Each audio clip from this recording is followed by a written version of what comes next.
Is Agile CRAP? Is it CRAP? Is it important or is not important? We'll find out.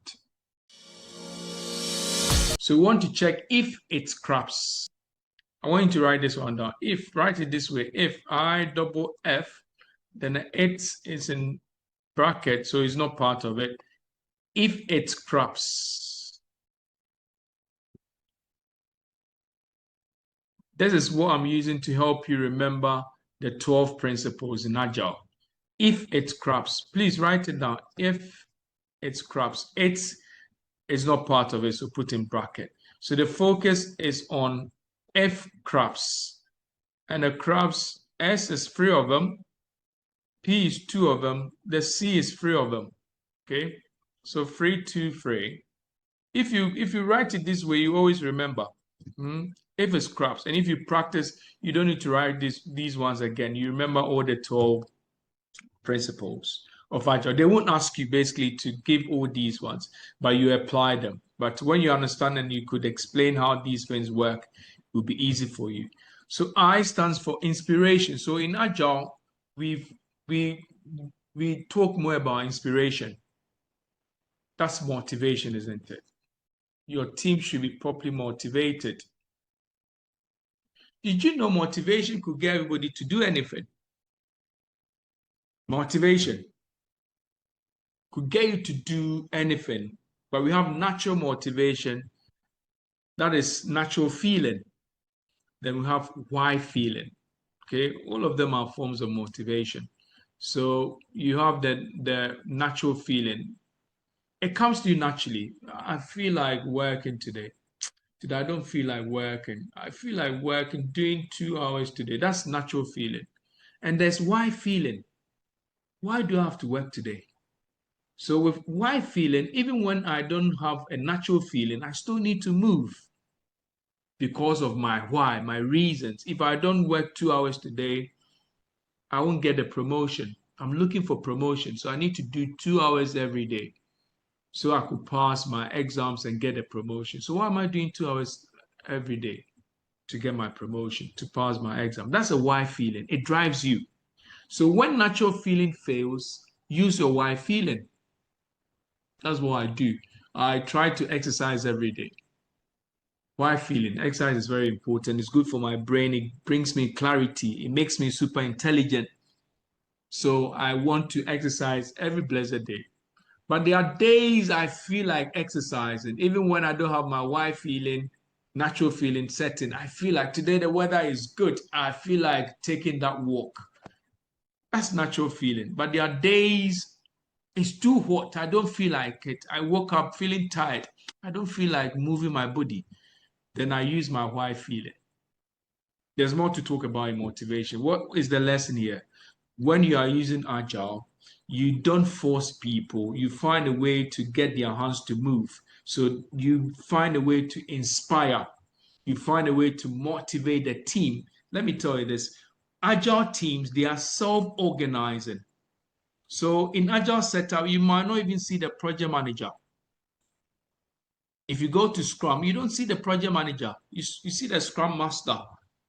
These are self-organizing teams. They don't need supervision. They are self-motivated because things that could make them motivated are already in place. And you have the Agile coach making sure the people stay motivated. So motivation, get the people inspired. Very, very important. Let them run their own show. F stands for face-to-face interactions. So face-to-face is better than disconnection. The guy picks the call and telling somebody how he should take over his shift.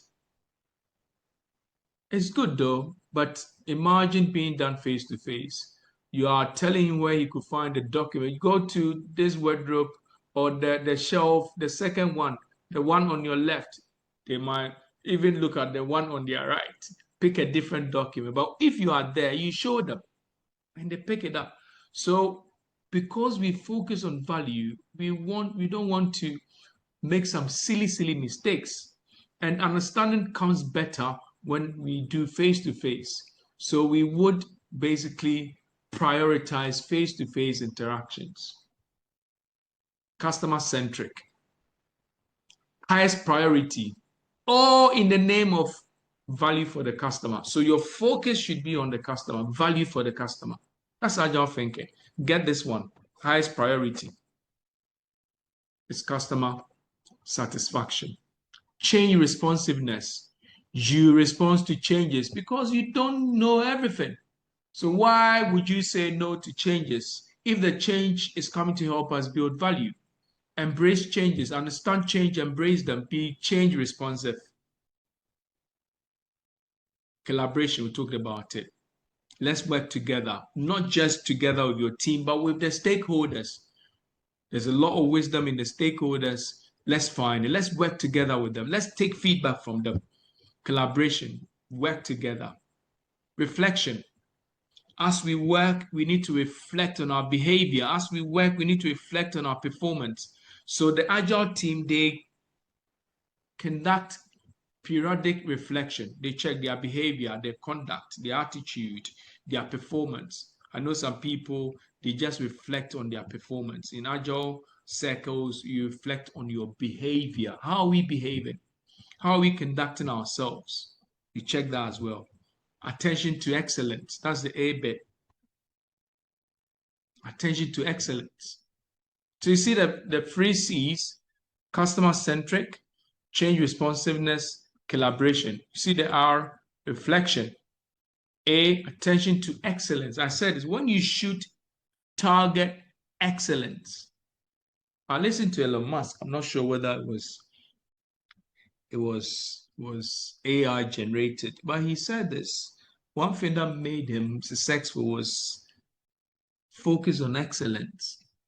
So he said this, whatever he does, he start thinking, my signature is on it. My name is attached to what I have done. So this will remain for a very long time. If they pick it 10 years later, 20 years later, they'll find my name on it. They'll ask this question, who did it? They'll find it. Is my name on it? So put your name to everything you do and think about excellence because people will find it later. He said that changed his life. And I learned from that. Put your name on anything you do. People will find it later. And when they find it, they'll know you did it. If you could do something and hide it, nobody would know that you did it, then you could do anything.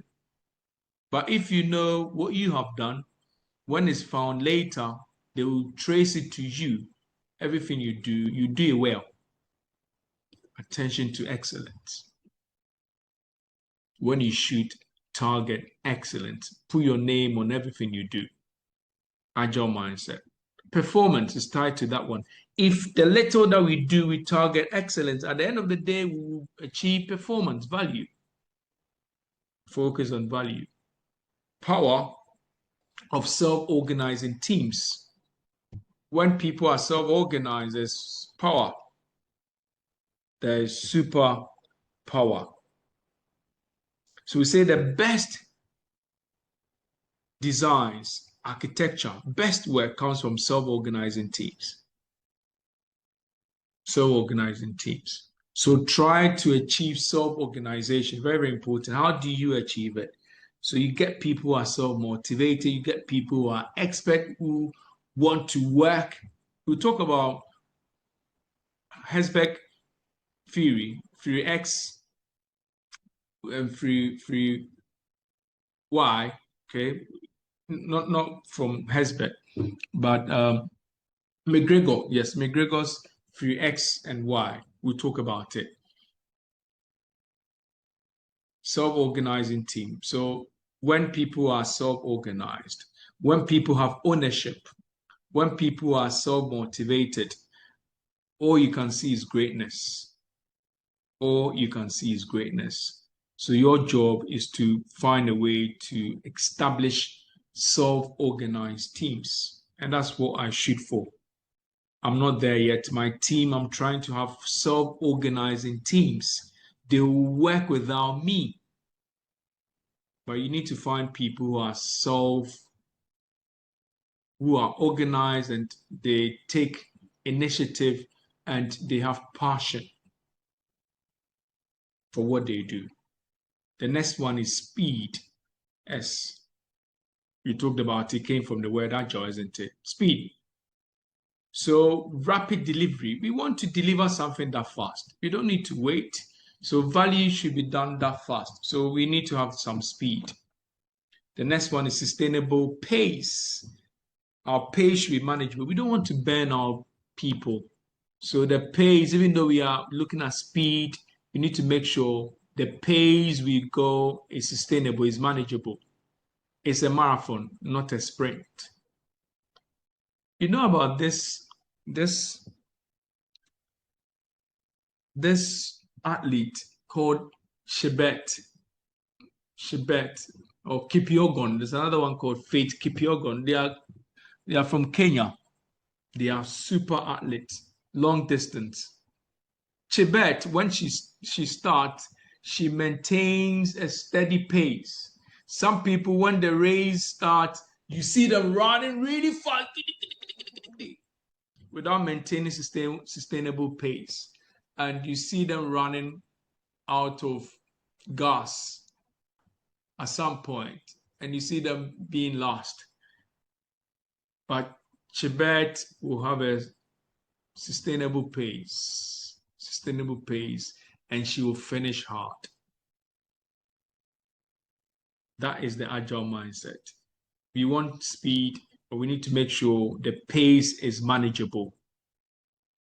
It's manageable. Because if you go at a breathtaking speed, you get your people worn out, burn out, and may not be too healthy for the people, and that will affect productivity. So check it. Last one is simplicity. Keep it simple. Maximize the work that you have to do. Everything you are doing should be necessary. Don't pick jobs that are not necessary. That won't give any value. So high priority task or high value task, pick them. Keep it simple. Which ones will bring more value? Focus on these ones. That's the agile mindset. So if you understand all these ones, I want you to pay much attention to this. Watch the video again and master this. If you could master this and understand this and know that agile is not CRAPs. We check if it's CRAPs. Now we know it's not CRAPs. Okay. And if you get all these ones about motivation, inspiration, face-to-face interaction is more important.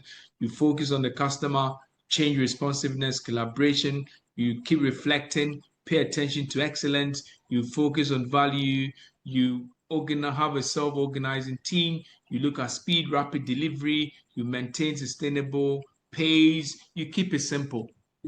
If you understand this, I'm telling you, you get a lot of the questions right and you'll be good. You'll be good and you understand the values and you understand the 12 principles.